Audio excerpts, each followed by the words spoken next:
Hello guys, good morning po and welcome po sa Daily Boer Goats.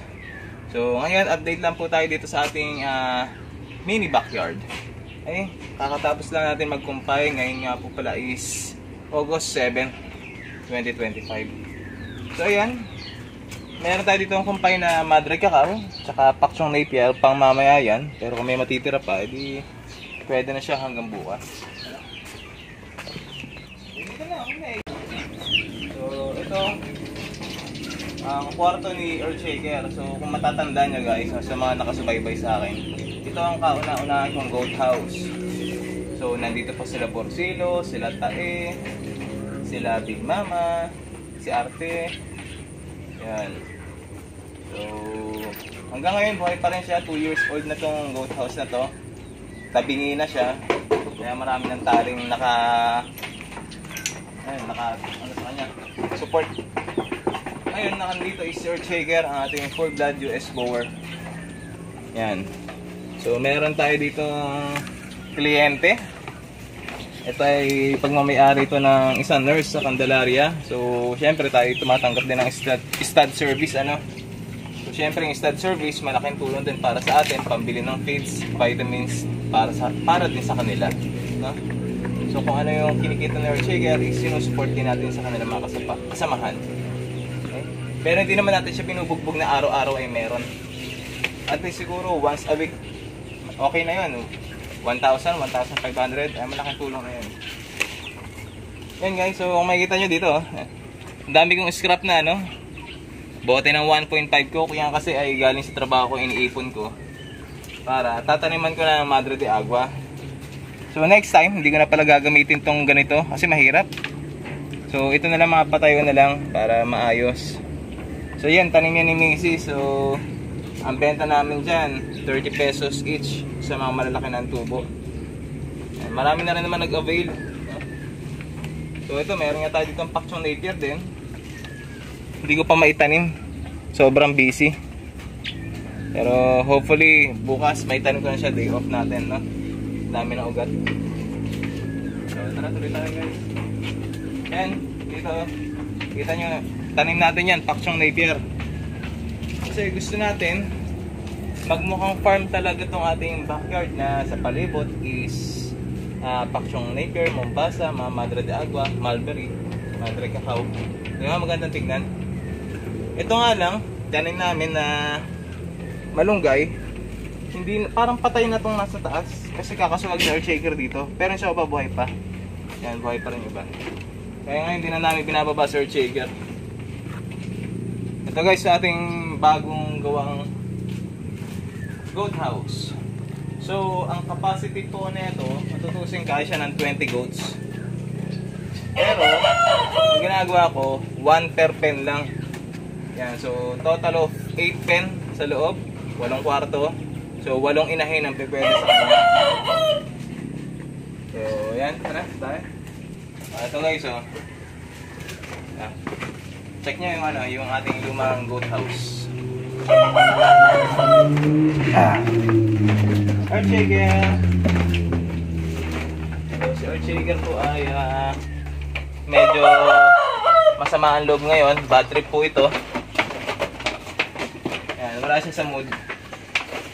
Kasi hindi niya type yung chicks. Hindi niya type yung chicks. Kaya medyo wala sa mood. So Earth Shaker, diyan ka na lang. So dati kasi sanay sila, pinapastol ko eh.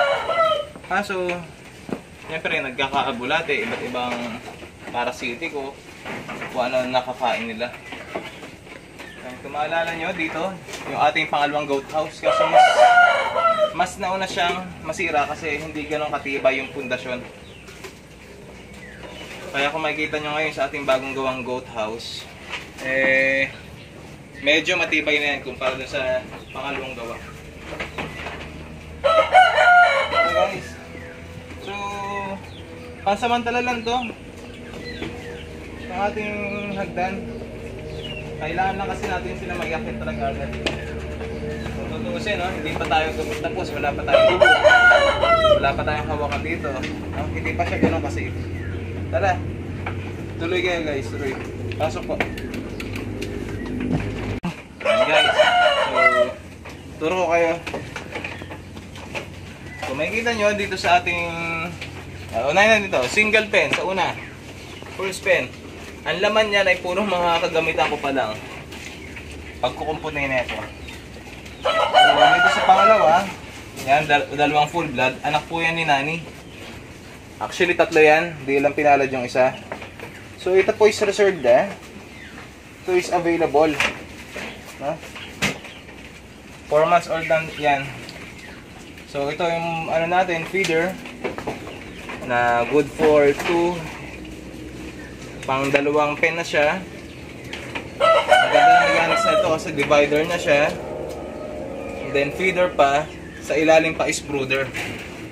Yan. So yung mga anak, doon sila natakbo sa sulok kasi mainit doon. Ito naman guys, sa ating pangatlong pen. Ingat lang po at yung gumawa po kasi nito ay maliit kaya yan, mababa. Ito, si Alaska. Full blood US Australian.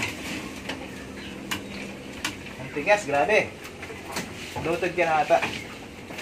Burong. Yan. Ito yung kanyang anak. Yan. Ito po yung kanyang anak. Full blood, single black, backling. Tricolor po yan. No? Meron siyang black, may brown, at white. So, I think hindi naman ako bulag, so tricolor.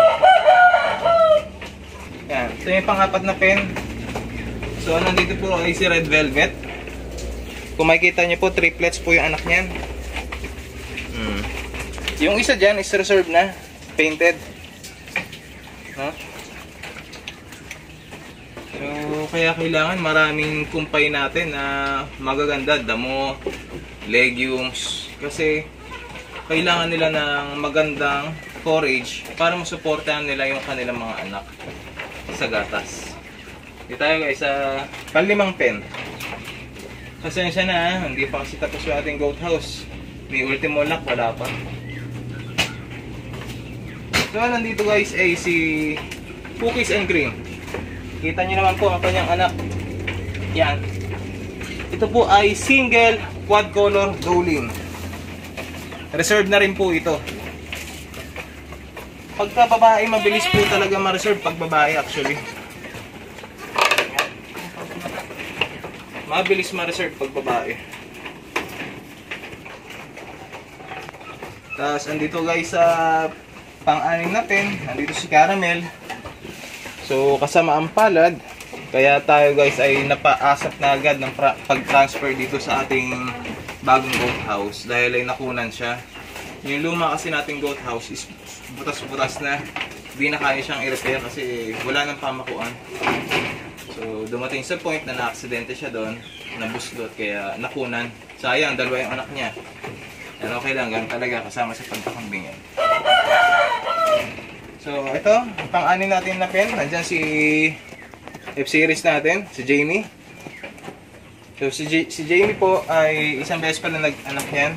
Ito pangalawa, so by November, anak na yan. Sana makadalawa tayo kay Jamie. Magaling ito mag-alaga. Ang lakas ng kanyang milk production. Yan. Okay.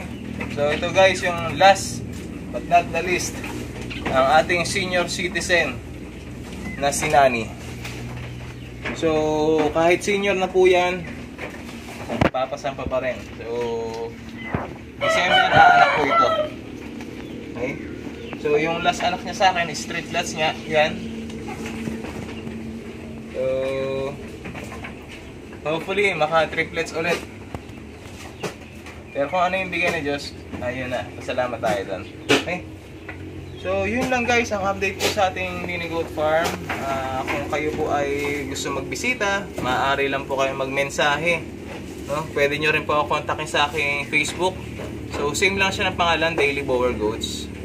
Kung mag-i-inquire kayo kung magkano ang aking alaga, pwede rin po message lang po kayo na wag po kayo may no? So, ayun lang guys at salamat po sa inyong panonood at happy farming.